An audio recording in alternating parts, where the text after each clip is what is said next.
Hi Shogi fans, it's Hidetch. Now the game I'm going to present in this video is the second game of 63rd Meijin title match played between Toshiyuki Moriuchi and Yoshiharu HABU in 2005. This game is thought to be one of the best in the games that were played by these two players. You're going to see Moriuchi's really cool move in the endgame.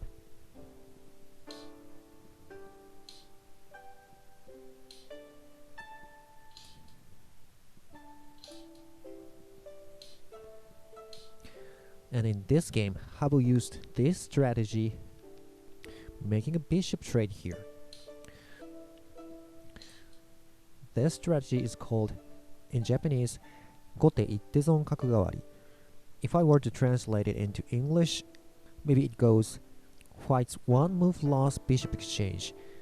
And this is a pretty interesting and popular strategy in recent professional shogi. Now white moves the silver to 2b. And at this position, black can't make a pawn exchange here. If he does so, this powerful bishop drop would take place. So silver to 3h, and silver 3c, protecting the 2d square, and then silver to 2g. Now as you can see, black's common reply to Gote's one move lost bishop exchange is to try to make a rapid attack. So Moriuchi is trying to make a rapid attack here by climbing silver, pawn 4d and king 6h. But here HABU makes an interesting move, rook to 4b, a fourth file rook.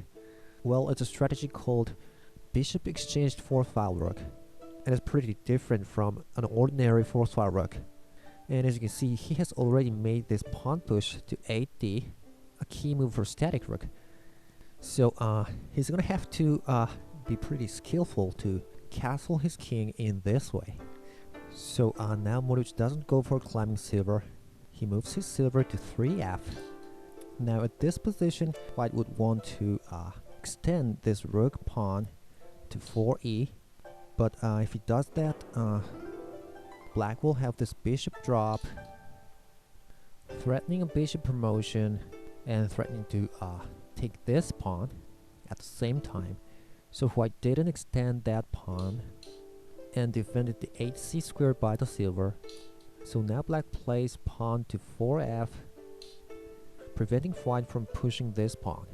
Now king to 6b, gold 5h, and here white starts attacking by pushing the third file pawn, pawn to 3e, sacrificing the pawn, forcing the silver to lose control of this 4e square, and then he tries to make a pawn exchange. And now it's out of question to take it. Black is in a big trouble. So black dropped the bishop to 6e, a pretty interesting drop. At first glance, it seems pointless, because after this bishop is attacked, there seems to be nothing that black can do here. It seems he just has to draw back the bishop. But actually here, he can take this gold, abandoning the bishop, and attack on the second file. And actually black is doing pretty good here. So white didn't attack the bishop and just took the pawn, and in this time abandoning the bishop isn't very good. Black can attack on the second file, yes, but this pawn is really a big threat to black. For instance, white can try this kind of tactic and maybe pawn promotion, sack, and bishop drop, something like that. So black doesn't take the gold here. Moriuchi just dropped the pawn to 4d, and now he's threatening to take the gold on the next move, because now black can promote this pawn, and it's a disaster for white. So HABU dropped the pawn to 3a, protecting the gold. So silver takes the pawn, and rook takes the pawn 2, and pawn drop to 4e, and rook goes back to 4a. And from here, Moriuchi pushes the edge pawn, white king to 7b, and black keeps pushing the edge pawn to 9e. Gold develops to 4c. Now the rook's attack on the pawn is now blocked, so black played 0 to 5e. And here HABU pushed the 5th file pawn to 5d, and black has an option of taking it. But he didn't do that. Maybe he didn't like this counterattack to the bishop. Pawn 6d. If the bishop runs, he's gonna lose the silver. So he'll take the gold, but white will just take the bishop, and it seems white's better here. But actually, I think this position is worth trying from black's point of view, because I think black has an interesting move here, pushing this pawn to 4d. Now if the gold takes it, silver sack to 6c, and bishop promotion to 2a. How's that? And if he takes with the silver, now black can take the gold. After he's lost the bishop, he can drop a pawn to here, and then take this silver. So after pawn push to 4d, maybe white has to draw back the gold. And how about then moving the bishop? It doesn't look too bad for black. Oh, by the way, you shouldn't make that silver sack here. You can take this knight, but here the horse is dead. But oh well, I don't know. Maybe it's still an equal position. Let's abandon the horse and pawn promotion sack and knight fork. Pretty exciting. But anyway, at this position where white pushed the pawn to 5d, Moriuchi didn't take it. He pulled his silver back to 4f. So gold 5c, and bishop moves back to 5f, silver 3d, and here Moriuchi makes an edge pawn gambit, pawn to 9d. Well, this is a good move. Now black can drop a pawn to here once he got a pawn in his hand, making use of this bishop. And in fact, this edge pawn sacrifice helped Moriuchi in the endgame. So now black plays pawn to 2d, trying to get one pawn in his hand. So taking it is out of question. He can just take by the rook, and white will lose here. So he dropped the bishop to 6d, attacking the silver. Rook floats up to 2f, protecting the silver. But here HABU takes that silver by the bishop, and then drops it to 5e, forking the rook and the bishop. So rook to 4h, HABU takes the bishop, and then he takes a pawn on 2d. A very good move sequence. Now Moriuchi dropped the bishop to 6f, attacking the lance. But here white can reply with another good bishop drop to 3i. Now if this rook runs, white can take the bishop and drop again to here, and make a powerful horse here. So maybe at this position black should have dropped the bishop to here, so that white doesn't have this bishop drop. Because now if the rook runs to 3h, this bishop's dead. He can't take a bishop here this time. But anyway, Moriuchi dropped the bishop to 6f. So HABU dropped the bishop to 3i. And black just promoted his bishop to 1a, taking the lance. So white takes the rook, and then drops it to 2h.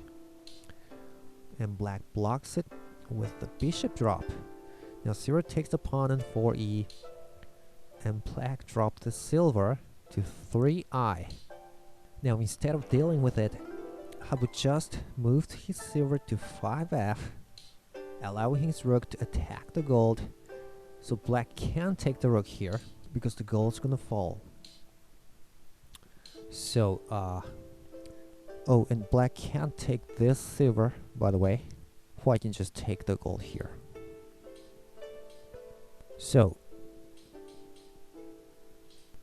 black pulled back his horse to 6f, a very good defense. So now have abandoned his rook to 3h, taking the silver, sorry, the bishop. Black took it by the gold. And one option for white here might be dropping the bishop to 5g, removing the horse out of the board by sacrificing his silver and promote his rook. Maybe it's not so bad for white, but what HABU did is just promoting the silver to 4g, a very natural move. Now rook dropped to 2b, making a check, gold 5b backward, and rook takes the knight. Now here white makes a really powerful bishop check to 3e, king runs to 7g, and then white promotes his bishop to 5g, offering a horse trade. Now black plays silver to 7i, making an escaping route for the king. Rook promotes, and dragon takes the pawn. Now bishop dropped to 5h, threatening to take this pawn. Now black makes a pretty good move here. Bishop dropped to 3d, attacking the gold and protecting the 6g square at the same time. But here, HABU made a really interesting move. Pawn dropped to 3c, attacking the bishop. Now you see the bishop has to stay on this diagonal, but he also wants to stay on this diagonal too, right? So Moriuchi couldn't move the bishop here and pretty much had to take it with the dragon. So now the dragon's threat to the king is a bit reduced from when it was here. So it's a very good pawn sacrifice tactic. And then he promoted his bishop to 6i, threatening to take this silver, so king to 8h, protecting the silver. Now one option for white might have been better than what he played is simply move the dragon to 5h, threatening to taking the silver by the horse and attacking the gold. And it's really difficult for black to avoid that threat here, but HABU didn't move the dragon here. Instead, he made another move that seems to be also good. It was pawn drop to 4e, blocking black's bishop's defense to 4g, and now 6g, and now he's threatening to take this pawn in his next move. You see, like this. So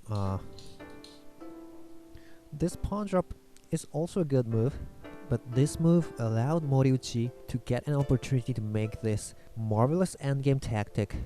Now can you find that move?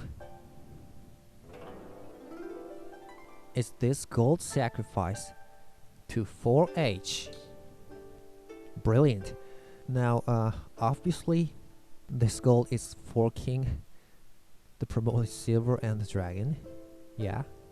And the dragon can take this silver, but white's gonna lose this promoted silver, and it's not good for white. So white has no choice but to take it by the promoted silver. But look at what happened here. Now the promoted silver threat to the king is now disappeared by this gold sacrifice. Well, it's an excellent move. And then black dropped the lance to 6f. A very powerful attack. HABU decided to ignore it and took the silver on the 3i, but black can promote his lance to 6c. He can't take it, of course, because the bishop will take the gold and it's all over. So the king goes to 8c, but knight drop, and king 9c, and promoted lands to 7c. Knight takes it, and here I'm sure you can find this move. You see it? Yes, bishop sack to 5b. Now if white takes it, it's a checkmate. Starting from this check by the dragon, and if it were to be taken, gold drop and checkmate. So it seems white's in a big trouble here, but HABU hangs to it. Instead of taking the horse, he moved his gold to 7b, defending the king. But then horse to 7d, well, it's a threat mate again, starting from this land sack, and then pawn drop, like this. So HABU dropped a silver to 8e, removing the threat mate, but Moriuchi sacrifices lands to 9d. If he takes with a king, it's a checkmate, like this.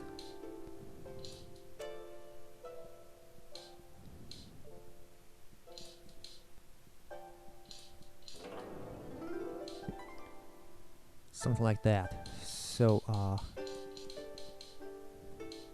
he has to take it with a silver, but now black can easily keep making threat mates by dropping pawns, like that. Pawn drop check, and then drop a pawn again to 9f, and there's nothing white can do to remove the threat mates and get his chance to make an attack. So HABU resigned here. Well, that gold sack on 4h was an excellent move. Okay, so thanks for watching. Hope you enjoyed the video, and we'll see you next time.